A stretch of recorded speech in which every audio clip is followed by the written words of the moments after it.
Welcome to Pratap classes. दोस्तों, Pratap classes के YouTube channel पर आपका स्वागत है। आज है 21 नवंबर 2023 और 21 नवंबर 2023 के जितने भी इंडिया और वर्ल्ड के जो करंट अफेयर्स के क्वेश्चन बनते हैं, आज उनका हम डिस्कशन करेंगे। पूरा वीडियो ध्यान से देखना और लास्ट में आपसे क्वेश्चन पूछूंगा जिनके जवाब आपको कमेंट बॉक्स में देना होगा।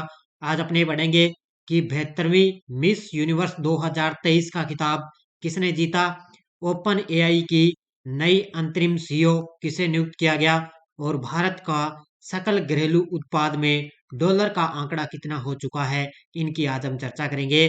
तो आज से ये क्लास आपके लिए 7 बजे इसका लाइव क्लास का टाइम रहेगा। तो पूरे लेटेस्ट न्यूज के साथ आपको रोज सुबह आपको ये 7 बजे आपको ये क्लास है मिलेगी। तो सारे विद्यार्थी एक बार वीडियो को लाइक शेयर करेंगे और जो भी विद्यार्थी हमारे चैनल पर नहीं है तो जरूर आप चैनल को सब्सक्राइब करें और इसके पास लगे बेल आइकन का घंटा दबाएं ताकि हम जैसे वीडियो अपलोड करें उसका नोटिफिकेशन आप तक पहुंच जाएगा। तो सभी साथियों को गुड मॉर्निंग। स्टार्ट करें। सबसे पहले हम कल के क्वेश्चनों को रिवाइज कर लेते हैं।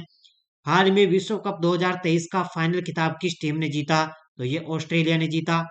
हाल में विशेष सुरक्षा दल एसपीजी का महानिदेशक किसे नियुक्त किया गया? तो ये आलोक शर्मा को। हाल में वैश्विक यूनिकॉर्न रैंकिंग में भारत 72 यूनिकॉर्न कंपनियों के साथ कौन से स्थान पर है? तो भारत का तीसरा स्थान। 2024 में एशिया में घूमने के लिए सबसे अच्छी जगहों की कॉन्डे नास्ट ट्रेवलर की सूची में किस शहर ने स्थान अर्जित किया? तो यह है केरल का कोची शहर। भारतीय स्काई डाइवर शीतल महाजन ने माउंट एवरेस्ट 21,500 फीट की ऊंचाई से हेलीकॉप्टर से छलांग लगाने वाली दुनिया की पहली महिला बनी। इनका संबंध है पुणे महाराष्ट्र से। विराट कोहली की एक दिवसीय क्रिकेट में 50 शतक पूरे करने की असाधारण उपलब्धि के लिए उनकी प्रतिमा कहाँ स्थापित होगी? तो जयपुर में। बोफा द्वारा हाल ही में किए गए फंड मैनेजर सर्वेक्षण में कौन से दो देश एशिया प्रशांत क्षेत्र में सबसे पसंदीदा बाजार के रूप में उभरे? तो वो है जापान और है भारत। अयोध्या में किस नदी के किनारे सौर ऊर्जा से संचालित रामायण जहाजों की शुरुआत होगी? तो ये सरयू नदी के किनारे। किस देश ने 2023-24 में अब तक रिकॉर्ड 41,010 पेटेंट प्रदान किए? तो ये किए हैं अपने देश भारत ने। ये थे कल के क्वेश्चनों का रिवाइज हमने कर लिया है। डेली आपको क्लास मिलती है, फिर आपको यहाँ पे रिवाइज करवाया जाता है, फिर संडे के दिन आपको वीकली क्लास मिलती है और फिर पूरा मंथ कंप्लीट होने के बाद पूरे मंथ की क्लास आपको मिलती है। मान के चलो लगभग एक महीने के अंदर आपको एक ही क्वेश्चन है उसको लगभग 4 से 5 बार आपको रिवाइज करवाया जाता है। तो इसलिए आप बढ़िया तरीके से ध्यान करते रहिए। बाकी आपको आगे कोई भी एग्जाम हो, आपका करंट का क्वेश्चन है यहाँ से जो 15 मिनट की आपको डेली क्लास मिलती है, इससे बाहर आपका करंट है जाएगा नहीं। आपने देखा होगा किस तरह जो अभी आरएस का जो एग्जाम दे के है ना, पीछे 1 अक्टूबर को आरएस का एग्जाम हुआ था, किस तरह से जिन जिन साथियों ने एग्जाम दिया है उनको पता है कि करंट के क्वेश्चन कैसे आए थे। और मैंने तो आपको बढ़िया तरीके से करंट करवाया था, उससे करंट में आरएस में जो है करंट का क्वेश्चन एक भी बार है नहीं गया था। इसलिए आपको बढ़िया तरीके से मैं करंट आपको रिवाइज करवा रहा हूँ। पहला क्वेश्चन देखो आपके सामने। हाल ही में 23 वर्षीय सैनिस पलासियो ने 72वीं मिस यूनिवर्स 2023 का खिताब जीता है। इनका संबंध किस देश से है? तो सबसे पहले आपको याद रखना है कि 72वीं मिस यूनिवर्स 2023 का खिताब किसने जीता? तो वो है 23 वर्षीय सैनिस पलासियो। इनका नाम है, महिला है ये, और इनका संबंध है निकारागुआ से। किस देश से इनका संबंध है? ऑप्शन नंबर 1 निकारागुआ की रहने वाली। ये तस्वीर के अंदर आप देख सकते हो, ये निकारागुआ की रहने वाली है 23 वर्षीय सैनिस पलासियो ने 72वीं मिस यूनिवर्स 2023 का खिताब है जीता है। और ये निकारागुआ ना, ये मध्य अमेरिका का एक देश है। किसका है? मध्य अमेरिका का एक देश है, वहां की ये निकारागुआ की रहने वाली है। देखो, निकारागुआ की 23 वर्षीय टीवी होस्ट और मॉडल सैनिस पलासियो ने 72वीं मिस यूनिवर्स 2023 का ताज पहनकर एक महत्वपूर्ण उपलब्धि हासिल की। 72वीं मिस यूनिवर्स प्रतियोगिता 18 नवंबर 2023 को सैन साल्वाडोर ईआई साल्वाडोर में जोस एडोल्फो पिनेडा एरेना में इसका संपन्न हुआ। यानी कि ये वहां पर इसका आयोजन किया गया, सल्वाडोर में, ये भी देश है, वहां पर इसका आयोजन किया गया। लेकिन ये निकारागुआ देश की है 23 वर्षीय सैनिस प्लासियो, और इन्होंने 72वीं मिस यूनिवर्स 2023 का ताज पहना है। हाल ही में ओपन एआई की नई अंतरिम सीईओ किसे नियुक्त किया गया? ये तस्वीर के अंदर आप देख सकते हो। ये देखो, अब की बार ओपन एआई की एक नई अंतरिम सीईओ एक महिला को नियुक्त किया है और वो किया है मीरा मुराती को। ऑप्शन नंबर बी, किसको किया है? मीरा मुराती है। ये ओपन एआई की एक नई अंतरिम सीईओ नियुक्त हो चुकी है। देखो, ओपन एआई ने 18 नवंबर को अपने सीईओ और सह संस्थापक सैम ऑल्टमैन, ये पहले थे सैम ऑल्टमैन, इनको बर्खास्त करने की घोषणा कर दी। इसी के साथ मीरा मुराती को कंपनी का अंतरिम मुख्य कार्यकारी अधिकारी यानी कि सीईओ इनको नियुक्त कर दिया है। और ये 34 साल की मीरा मुराती है, ये अल्बानिया की रहने वाली है। यानी कि पहले कौन थे? पहले थे सैम ऑल्टमैन, इनको बर्खास्त कर दिया और अब नई सीईओ कौन बन गई? मीरा मुराती बन गई है। ओपन एआई 2015 में एक स्थापित एक कंपनी है जो आर्टिफिशियल इंटेलिजेंस यानी कृत्रिम बुद्धिमत्ता से जुड़ी परियोजनाओं पर रिसर्च का काम करती है। रिसर्च और उस पर काम करती है ओपन एआई। ये क्या है? आर्टिफिशियल इंटेलिजेंस की कृत्रिम यानी कि गहराई से गहराई बौद्धिक क्षमता वाली कंपनी है, उस पर यह काम करती है। और इसकी नई सीईओ कौन बन गई? मीरा मुराती बन चुकी है। भारत का सकल घरेलू उत्पाद जीडीपी नाम मात्र के संदर्भ में कितने ट्रिलियन डॉलर का आंकड़ा पार कर दिया है? लगा लो इस क्वेश्चन को स्टार, क्योंकि आर्थिक समीक्षा का आपके लिए बड़ा ही शानदार पॉइंट है ये। तो भारत का सकल घरेलू उत्पाद यानी कि जीडीपी नाम मात्र के संदर्भ में कितने ट्रिलियन डॉलर का जो आंकड़ा पार कर दिया? ये कर लिया है 4 ट्रिलियन डॉलर का। ऑप्शन नंबर डी, कितना? 4 ट्रिलियन डॉलर का आंकड़ा पार कर लिया है। देखो, मुख्य तथ्य, भारत का सकल घरेलू उत्पाद जीडीपी नाम मात्र के संदर्भ में 4 ट्रिलियन डॉलर का आंकड़ा पार कर लिया।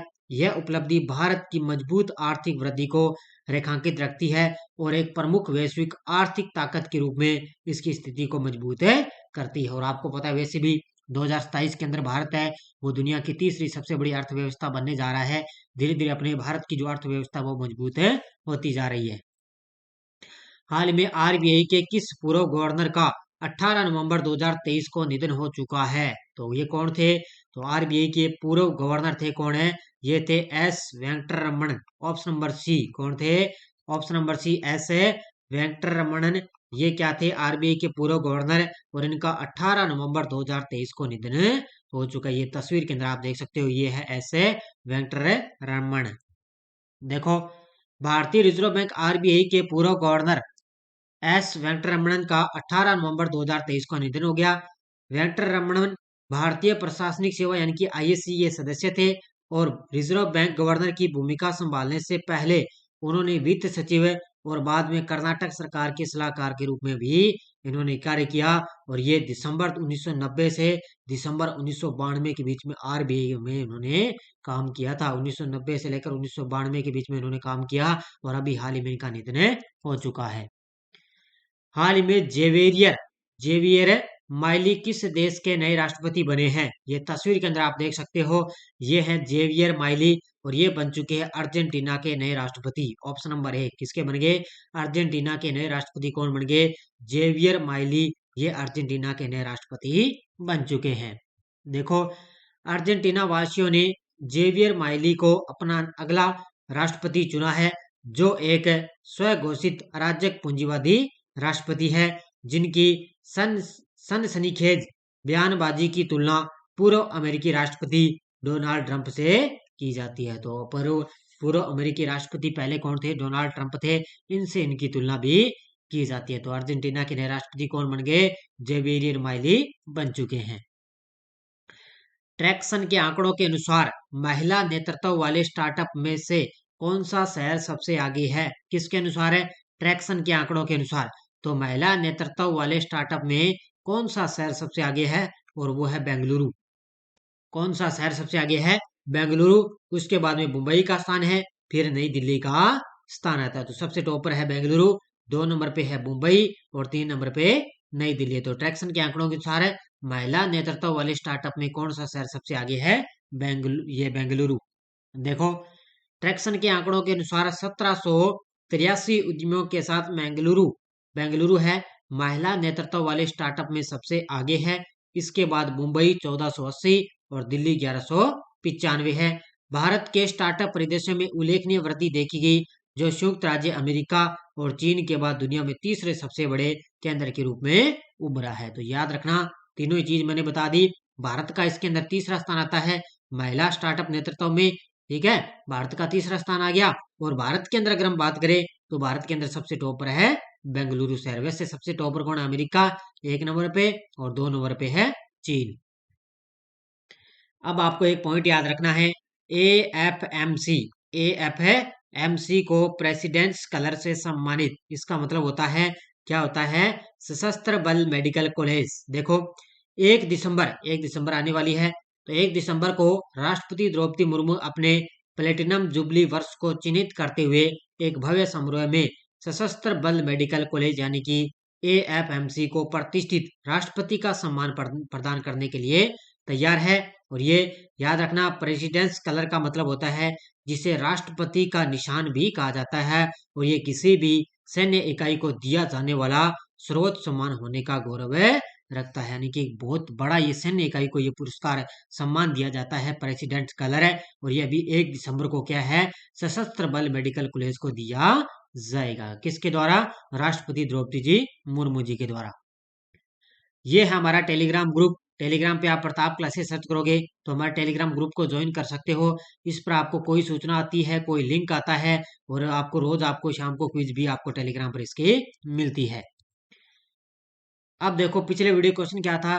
9वां भारत अंतर्राष्ट्रीय विज्ञान महोत्सव जनवरी 2024 में किस शहर में आयोजित किया जाएगा? तो ये किया जाएगा हरियाणाबाद में।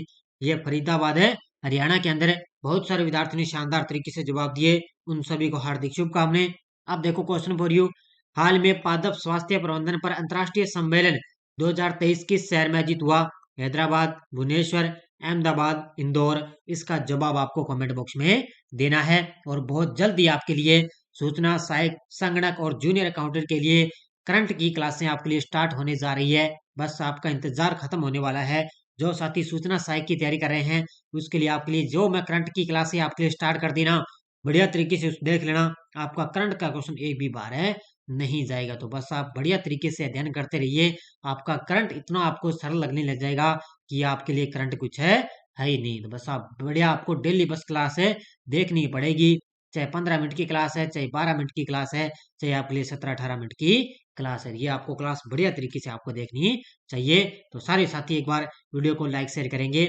धन्यवाद। जय हिंद, जय भारत।